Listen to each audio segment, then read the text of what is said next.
Okay, I'm gonna be talking about the 500-pound squat, my road to get there, all the training involved, um, at least from my starting point. So, the long story short, well, first of all, I should include a disclaimer. I do not know, I do not have an outline for this video. I do not have any kind of structure whatsoever. So this is gonna be off the dome. I have things I want to talk about, so we will hit them. But apart from that, this might be a little disorganized, so just bear with me. I didn't really have time to put something very structured together. But we're doing it. We're getting it done. I've been wanting to do it, so we're gonna do it. So, long story short, what we are discussing is going from a 440-pound squat to a 500-pound squat. I made a commitment to myself at the start of wanting to well, I wanted to squat 500 for a while, but at the start of this commitment to squatting 500, I made a commitment that I was going to squat every single day, at least once a day, until I squatted 500 pounds.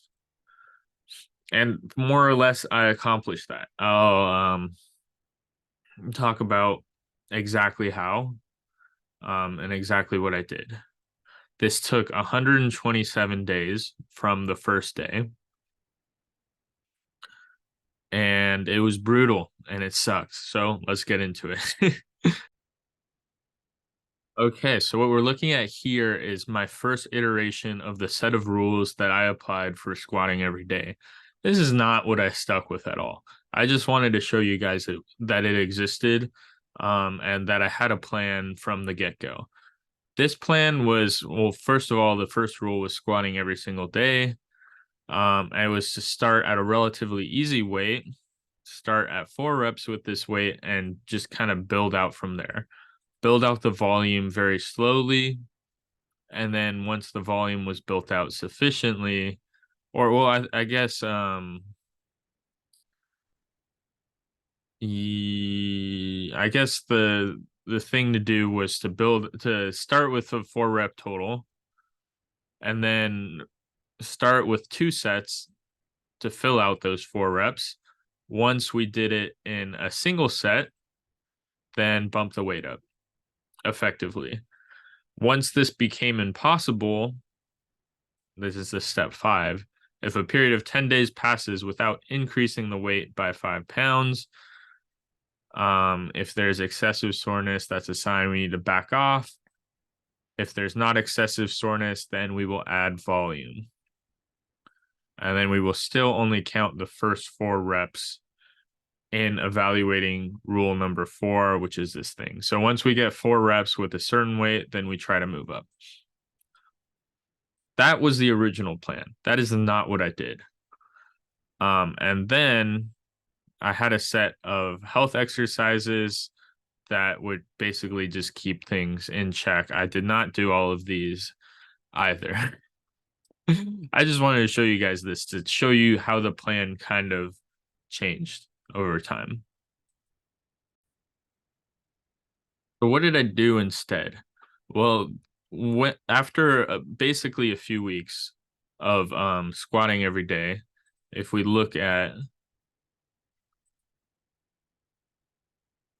go down toward the beginning, the first thing I did was acclimate to squatting every day. You won't see anything in the first part that is excessively hard. Remember, at this point in time, I can squat 440 pounds with maybe a little room left in the tank, but not a whole lot. So roughly 440, maybe 450. 335. Well, and I hadn't squatted super heavy very much previously. Like there's these 2 sessions here, but you'll be hard pressed to find much else. There's a random 380 by 5 squat. Well, I guess I was doing a couple sessions here and there. But I just did a light 335 on day 1. I noticed, I guess, that my knees were not quite ready. So you see day 2 and day 3 is just kind of deep squatting, trying to get my knees more adjusted to squatting, just in general, and making them ready for the long haul. Because I knew it was going to take a long time to go from 440 to 450. 440 to 500, not 440 to 450. So yeah, the first week you'll see captions like building tolerance here. You'll see easy 365, easy 375, then I take 375 again, 385. Like this is still like for 2 weeks, I think I'm still under 400, 405. Actually, for longer than 2 weeks. My first 405, I'm starting to get up there after 3 weeks, basically. And I'm just squatting easy singles for basically what is a whole month. And then you see I start adding pin squats right around here. Um, I think the thought process here was just to get better out of the hole. But I want to say I hadn't figured my shit out by this point at all. I was just kind of doing what I had done before, which is just squatting singles every day and adding in some accessories to get things moving again. The thing that I'm more excited to share with you guys, so you can kind of think of the first 30 days as acclimation, playing around, figuring things out. Not a whole lot of actual genuine progress is being made here. The pin squats are challenging me though.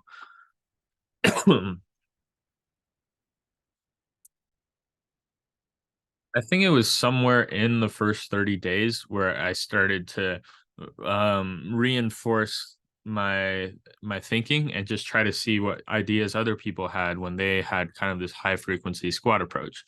One of the prominent books for this is Matt Perryman's Squat Every Day: Thoughts on Overtraining and Recovery. You can just find it on Amazon.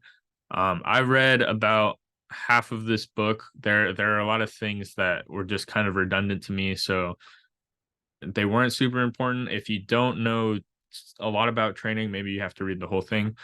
But there is one thing, one very important thing that Matthew Perry or Matt Perryman, not Matthew Perry, not Chandler Bing, but Matt Perryman talks about in this book that really resonated with me and kind of got my gears going for first of all the pin squat session, and then we'll see the pin squat week, and then we'll see other weeks that are kind of in a similar vein, that are even more in this camp. And that is, he believes that there are points in time that you need to train really hard, and then there are points in time where you need to cool off. And that his statement is that this is more effective than, like, say you took an even amount of volume, say you're doing 10 reps every week forever. This is like the same thing all the time.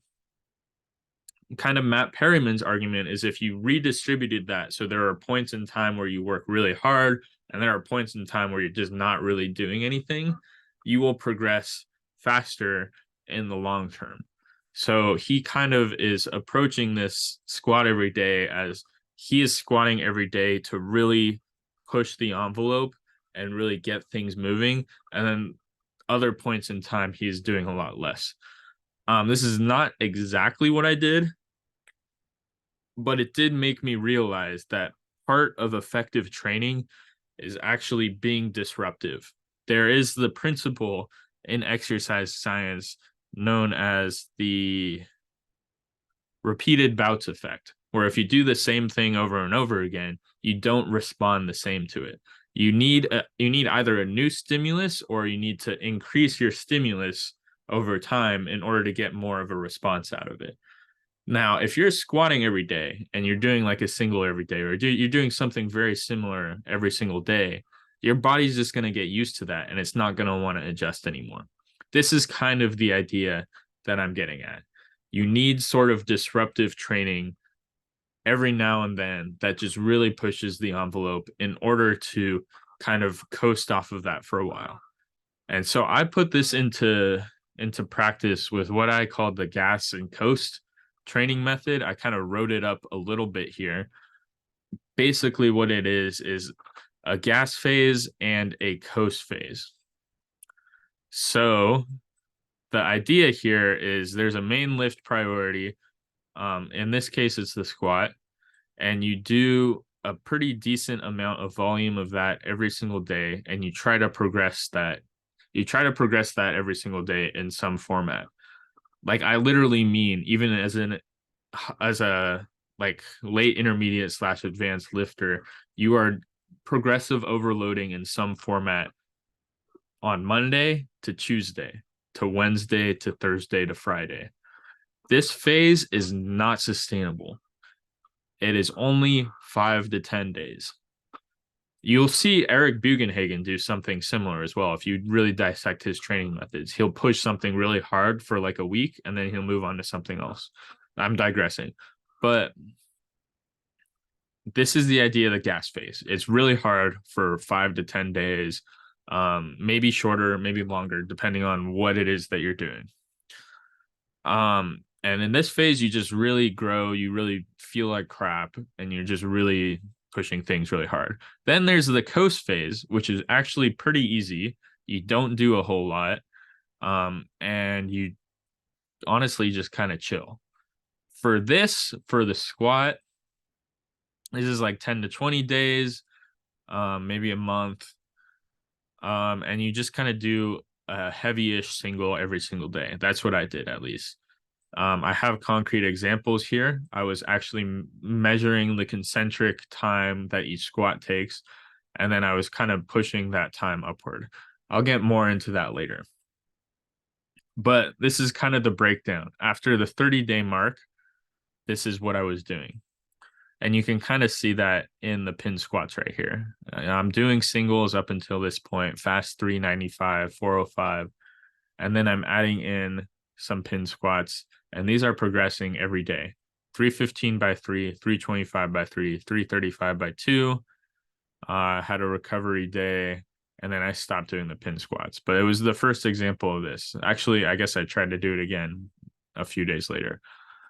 That was the first kind of rough example of this, not implemented exactly perfect, but it was enough to get me back to 440, which was nice. Okay, and then I spun my wheels for a little bit. I was wondering how I progressed further. You can see 440, 430, 430, 435, 435. After a week of this, I was like, I need to do something in order to get things moving. This is when, oh no, this is not when the first gas phase started.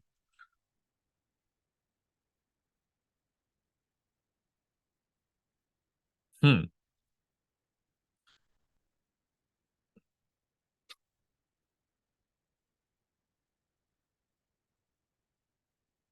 How did this go? Oh yeah, okay. No, this is the first gas phase. It just looks different than I remembered it. You can see I'm doing a ton more work here.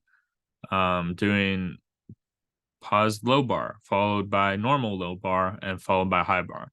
Pause low bar, followed by normal low bar, followed by high bar.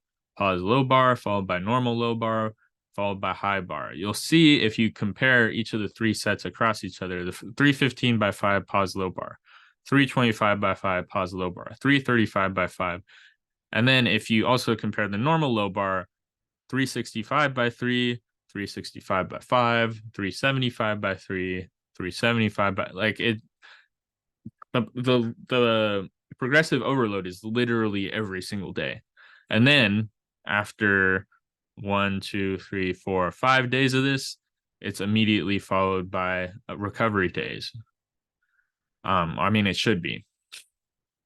And then I caught COVID. And that was literally all I could do was do a body weight squat for a few days, and then I had to kind of ease my way back in again because I had fevers that were over 103 degrees.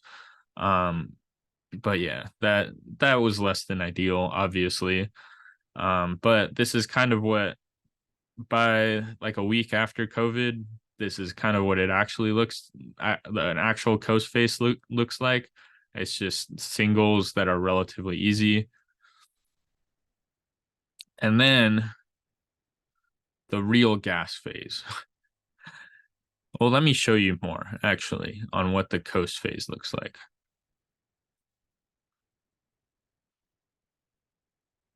This is what the coast phase looks like. Well, not that one. Okay, this is COVID. And then this is more true coast phase. You can see I timed the concentric portion of my singles, and then I kind of used that to compare day to day what the trajectory was like. So from the 15th of February to the 16th of February, you can see I slowed down. So I needed to figure something out. Oh, actually, no, I didn't slow down. I did one with 410 afterwards that was faster. So I was figuring something out. And then I bumped up the weight a little bit. I slowed down, was still figuring things out, apparently. Don't remember exactly what was going on here. And then things are slowing down. Um, Basically, what I was trying to do, this is not a good example of me executing it right.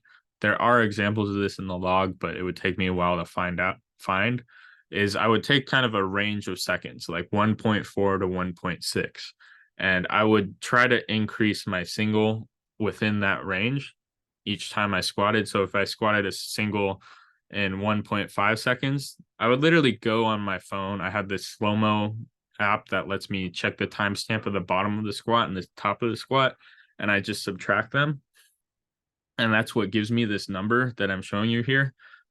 Um, so I would try to squat in the range of 1.4 to 1.6 seconds, for example. And let's say that was 365. If I was successful, then I would bump the weight up for next session and then stay at that weight until it was back in between 1.4 and 1.6. So it kind of still progressive overloaded like that. And then once I was not able to do that anymore, I would just take that 1.4 to 1.6 second range and I would bump it up 0.2. So it would be 1.6 to 1.8 second range. I'm not sure if that makes 100% sense, but basically it just meant the singles were slowly getting heavier at a rate that was manageable, basically, throughout the coast phases. And then once I hit a wall in the end of that, then that's when I would do another gas phase. All right. So, first gas phase, first real gas phase that I actually planned out pretty well. I went with high bar. I went with 20 reps per day, and I went with 3 sets. Why did I make those decisions? Well, honestly, I took the total number of reps for Smolov Jr. I divided it by 7, and I took the total number of sets for Smolov Jr. and I divided it by 7, and roughly it came out to 3 sets per day, 20 total reps per day. I just averaged all that out. That roughly came to 20 reps in 3 sets per day. Uh, this is just totally arbitrary, but it is. I understood Smolov to be a very difficult program, so it made sense to try to emulate that for a difficult phase. I would not run a full Smolov block.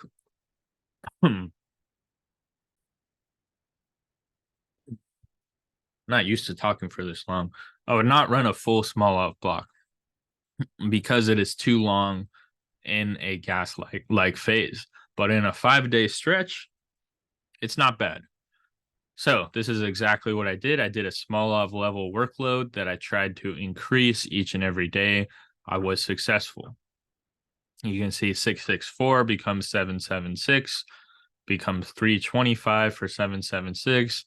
This keeps going all the way to 345. And then at 355, I'm no longer successful. My legs hurt, everything sucks, and I call it quits. These workouts sucked a lot. I was pushing the envelope every single time. Let me show you what they looked like.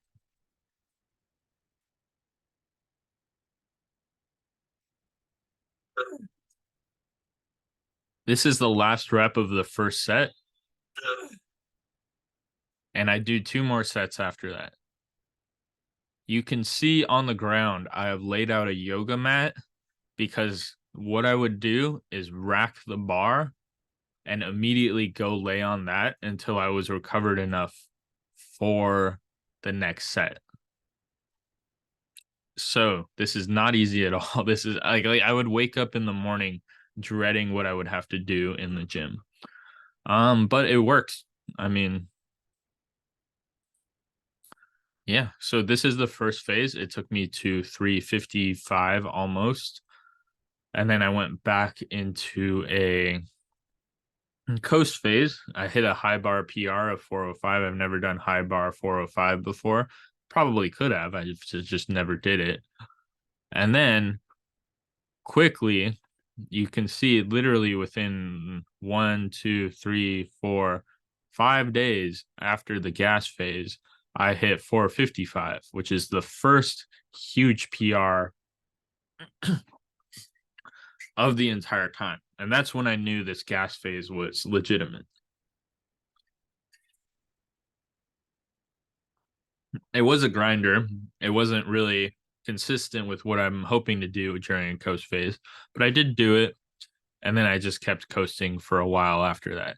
And you can see I hit do other things like a lightning fast 405, a fast 435. At this point, I'm starting to get really convinced that this is the right move. I make another mistake with a 455 grinder.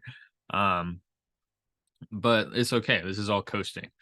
This is the only day that I actually didn't squat because I went to Nintendo World with my fiance. Um, but one out of 127, I don't see as a very big deal. You see easy 435, coast. I did not want to do another high rep gas phase, so I did a low rep gas phase where I did 433. This also worked. It brought me from 365 for 433 all the way up to 415 for 334. And then after that, another coast.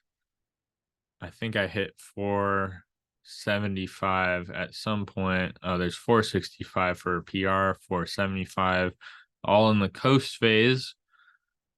Deload. Deload. Deload. I guess I felt really miserable after that 475. At this point, I'm fairly certain that I can squat 500 because 475 was kind of my magic number for knowing that I was within reach. I think I was trying to just push this coast phase into 500, but I eventually realized that it wasn't going to happen. These are all videos of me kind of trying to get that done. And then I realized I would just have to do another gas phase and probably another high rep gas phase to just get it done. That's what I did. You remember I finished the last one at 345, 10th at 355.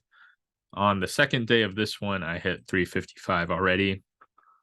And I brought it all the way up to 375 for what was the most brutal session that I've ever done in my entire life. Let me show you what this looks like.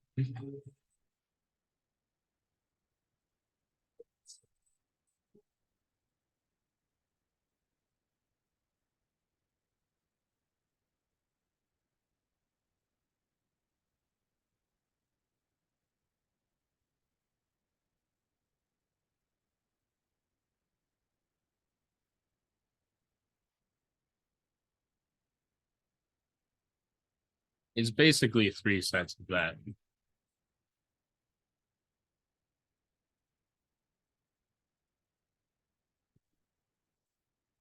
Let's look at the last rep.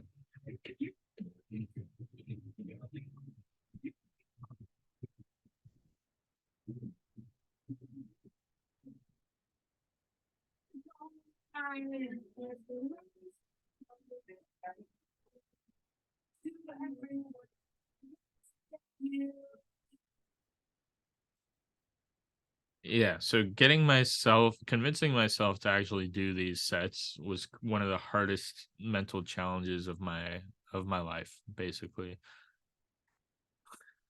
You see QJ, how do you go back for another set of 7 afterwards? It was a great question. It was not easy. Okay, so what is the takeaway? I don't know why I closed that. I finished that, and then literally 2 days later, after that, like I did an easy day with just squatting 405. The next day, 2 days after this brutal session, just felt like I could squat 500, and so I did. Maybe if I had waited longer, I could have squatted even more. Who cares? I mean, I squatted 500. That's what I set out to do. So that was that. So the summary of this is the thing that I exploited was primarily the repeated bouts effect. I would back off and then I would hit this crazy wave of super intense, super high volume, very progressive. We 5 day long usually. This one was only 5 day long. I think most of them were basically until my legs hurt. Let me actually show you. I will hold on. This is what my legs would look like after one of the gas day sessions. The pump would literally make it look like my legs were swollen. Like it didn't even look like a good pump. They looked like swollen, like there was something wrong with them. Uh, I just wanted to show you that so you guys can have an idea of what this looks like and what this feels like. Um, but yeah, this is the takeaway: is the gas phase, then the coast phase. Worked really well for me on this journey. Um, that's pretty much it. Anything else to say? I guess I can give a more concrete example of the coast phase. I have it here actually as a concrete example for daily squats. Start with weights in the 1.6 to 1.8 second range on the concentric. So what does that mean? Like on this squat, for example, YouTube doesn't have timestamps, so I can't do this very well, but I have an app that will give you an exact like millisecond timestamp. You would pause it here at the bottom of the squat, get your timestamp, then pause it here right when the squat finishes, get your other timestamp, subtract the two, and that would give you this number that I'm talking about in here, the 1.6 to 1.8 second rep range. So you do your single in that second range. And then you would just increase the weight when it's less than okay. If you're not in that range, then you go up. Pretty simple. But basically increase the weight within that range until you are outside of it, and then keep staying at that weight until you can move that weight in that range. If that never happens, then you just go on to the next range, which is 1.8 to 2.0. The benefit of doing things this way is that it lets you slowly increase and slowly adapt to heavier and heavier weights without pushing yourself too quickly, too fast. Um, that is a coast phase, essentially. The other thing worth mentioning is health. So, how did I maintain my knees throughout this? And that's through full knee range of motion. So, doing a deep squat here and there every now and then. You'll probably see, yeah, like a squat hold at the bottom would be one way to. The high bar squats were deep, so this kind of hit that right on the head. But if I have high bar deep pause squat, I do these pretty often throughout my training: high bar deep pause squat, high bar deep pause squat, etc. Just to keep the knees healthy. That is one thing to take care of. The other would be hip flexors. You got to actually strengthen your hip flexors in order. If you think about it, you're doing a ton of hip extension in the squat and you're not training your hip flexors. So you have like a balance between the two. You want to have at least some hip flexor strength so that your hip isn't just all extensor strength. You have some hip flexion and it's slightly more balanced. You don't need to have your hip flexors be as strong as your glutes and your hip extensors, but they do need some strength in order to not have that tight feeling like they're gonna rip at any point. And those would be the primary things for the squat. Anything else to mention? I think that's it. That's really it. That is how I squatted 500 pounds.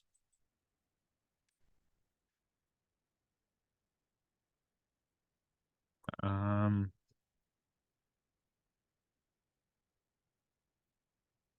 yeah, I think the only other thing to discuss maybe would be mental battle is you just gotta push through and force yourself to do it, which is brutal. It sucks. But sometimes that's what you have to do.